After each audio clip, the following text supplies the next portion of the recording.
So last time we were about to listen to Uncle Peter and his explanation of what happened to their Aunt Elijah. So I'll pick up there. Well, Uncle Peter said, early in the morning, Eliza started to the spring to get a pail of water, and Prince was following her. She got to the edge of the ravine where the path goes down to the spring, and all of a sudden, hold on a second, I think I have my glasses here. All of a sudden,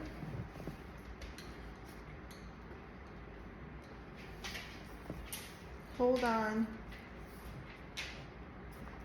Prince set his teeth in the back of her skirt and pulled. You know what a big dog he is. Eliza scolded him, but he wouldn't let go, and he's so big and strong that he couldn't get away from him. She couldn't get away from him. He kept backing and pulling till he tore a piece out of her skirt. It was my blue print, Aunt Eliza said to Ma. Dear me, said Ma.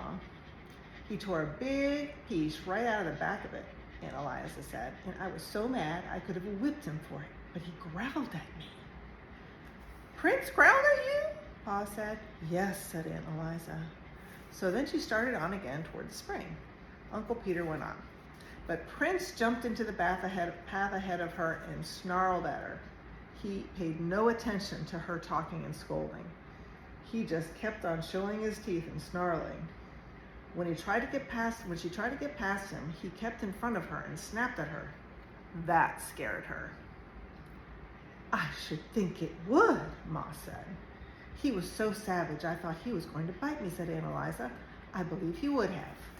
And there they are, in bed, listening to the story.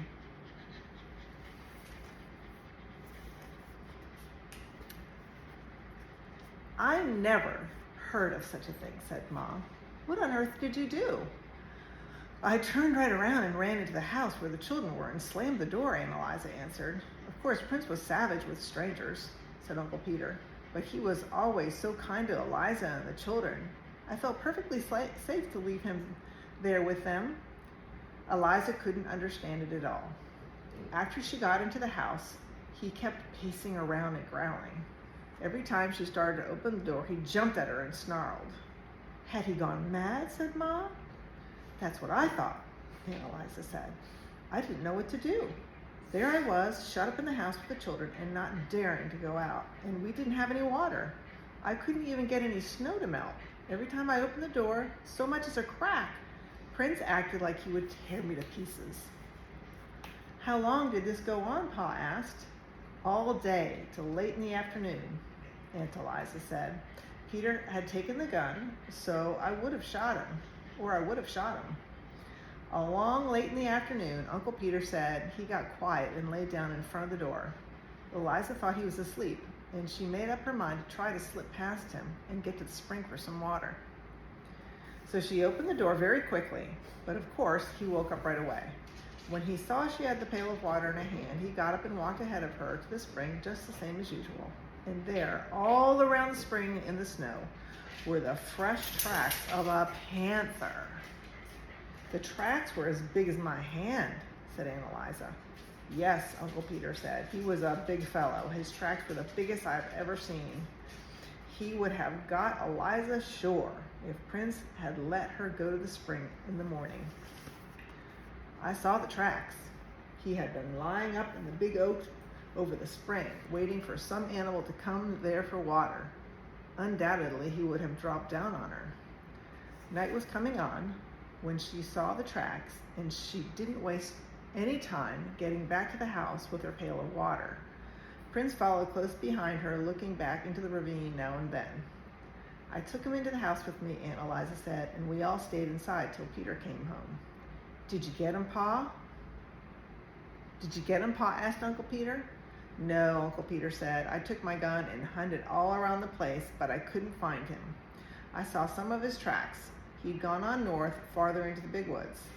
Alice and Ella and Mary were all wide awake now, and Laura put her head under the covers and whispered to Alice, My, weren't you scared? Alice whispered back, that she was scared, but Ella was scareder, and Ella whispered that she wasn't either any such thing. Well, anyway, you made more fuss about it, being thirsty, Alice whispered. They lay there whispering about it till Ma said, Charles, those children never will get to sleep unless you play for them. So Pa got out his fiddle. The room was still and warm and full of firelight. Ma's shadow and Aunt Eliza's and Uncle Peter's were big and quivering on the walls in the flickering firelight, and Pa's fiddle sang merrily to itself. It sang Money Musk, and the Red Heifer, and the Devil's Dream, and the Arkansas Traveler, and Laura went to sleep while Pa and the fiddle were both softly singing. My darling Nellie Gray, they have taken you away, and I'll never see you darling anymore. In the morning, they all woke up almost at the same time. They looked at their stockings and something was in them. Santa Claus had been there. Alice and Ella and Laura were in their red flannel nightgowns, and Peter was in his red flannel nightshirt, and all ran shouting to see what he had brought. In each stocking there was a pair of bright red mittens, and there was a long flat stick of red and white striped peppermint candy, all beautifully notched along each side. They were all so happy they could hardly speak at first. They just looked with shining eyes at those lovely Christmas presents, but Laura was happiest of all. Laura had a rag doll. She was a beautiful doll. She had a face of white cloth with black button eyes. A black pencil had made her eyebrows, and her cheeks and her mouth were red.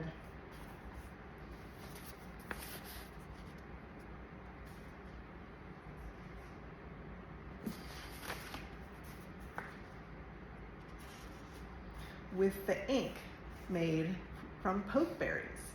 Her hair was black yarn that had been knit and raveled so that it was curly. She had little red flannel stockings and little black cloth gaiters for shoes, and her dress was pretty pink and blue calico. She was so beautiful that Laura could not say a word. She just held her tight and forgot everything else. She did not know that everyone was looking at her till Aunt Eliza said, Did you ever see such big eyes?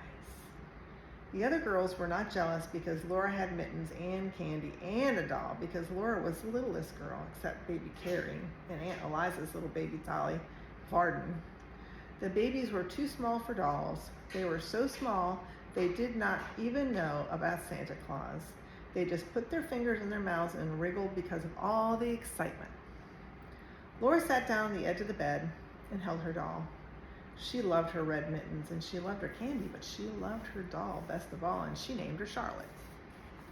Then they all looked at each other's mittens and tried on their own, and Peter bit a large piece of his stick candy off, but Alice and Ella and Mary and Laura licked theirs to make it last longer. Well, well, Uncle Peter said, isn't there even one stocking with nothing but a switch in it? My, have you all been such good children? But they didn't believe that Santa Claus could really have given them any of them. Oh, they didn't believe that Santa Claus really have given any of them nothing but a switch. That happened to some children, but it couldn't happen to them. It was so hard to be good all the time, every day for a whole year. You mustn't tease the children, Peter, Aunt Eliza said. Ma said, Laura, aren't you going to let the other girls hold your doll? She meant little girls must not be so selfish. So Laura let Mary take the beautiful doll, and then Alice held her a minute, and then Ella. They smoothed the pretty dress and admired the red flannel stockings and the gaiters and the curly woolen hair. But Laura was glad when at last Charlotte was safe in her arms again. Pa and Uncle Peter had each a pair of new warm mittens knit in little squares of red and white. Ma and Aunt Eliza had made them. Aunt Eliza had brought Ma a large red apple stuck with cloves. How good it smelled. And it would not spoil, for so many cloves would keep it sound and sweet.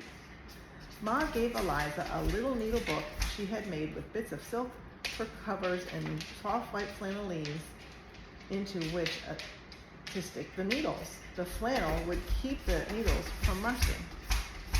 Sally wants to go outside. Hold on, Sally.